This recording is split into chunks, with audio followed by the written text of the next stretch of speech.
I believe they were using some form of 5G on me long before anybody even heard of it. I mean, I moved out of the apartment on West 3rd in 2014, 15-ish.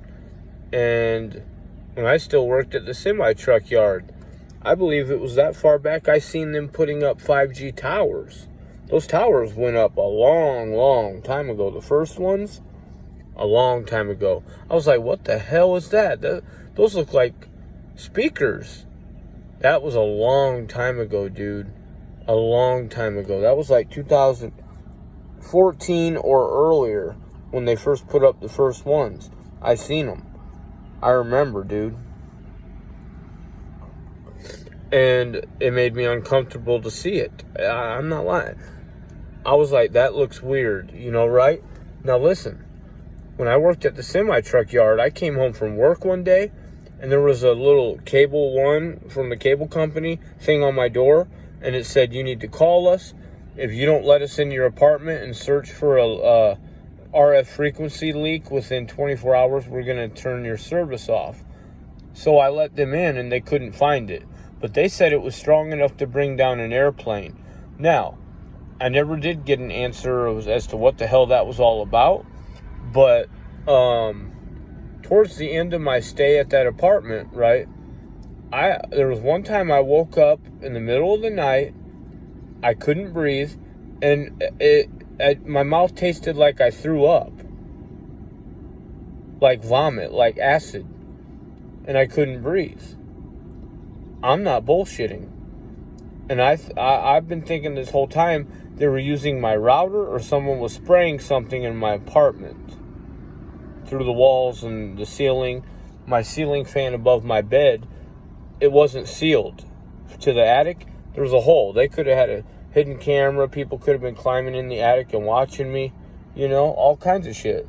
Like, no shit. I think people were... One time I pretended to be asleep, and they knew I went to sleep quick, obviously.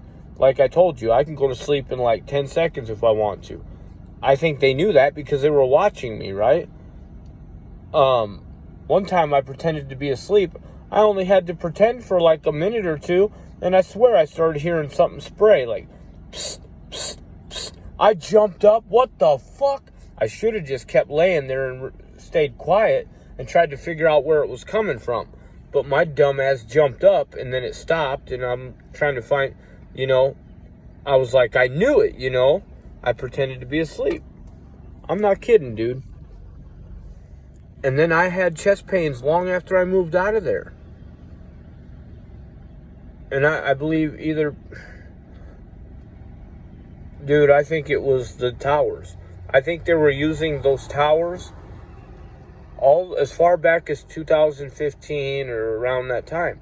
I think they were using those towers they built for 5G back then to test it on people. I truly believe it, dude.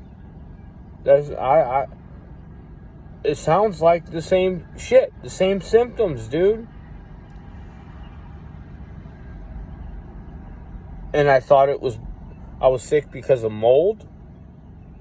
I was sick because of chemicals they were putting in the lawns, that's for sure. I learned that later. The lawns I was mowing, dude, they were hitting me with all kinds of shit in Sioux City. I believe they were hitting me with 5G back in that 2015-ish, and for 2 or 3 years. I didn't stop having chest pains until like the past year. And I didn't even realize that until this mold came about and I started getting a little bit of chest pains again. Honestly, I only had chest pains like once or twice during this whole mold ordeal in the last 6 months. So maybe it wasn't mold. Maybe it was them testing the frequencies on me again. But what is mold? I think mold might have something to do with it. I don't understand what. But I've been exposed to mold my whole life now that I thought about it recently. Yeah. I used to get bronchitis twice a year because of mold. I didn't realize that was why, but it is. Because the first time I got it, I stayed with my buddy and his parents, and I slept on his floor in his room. And I think there was probably mold on that floor. I believe it. And that's when I first started getting bronchitis. I'm telling you, man. Mold and 5G, there's a connection. I believe there is a connection between mold and 5G and the sun.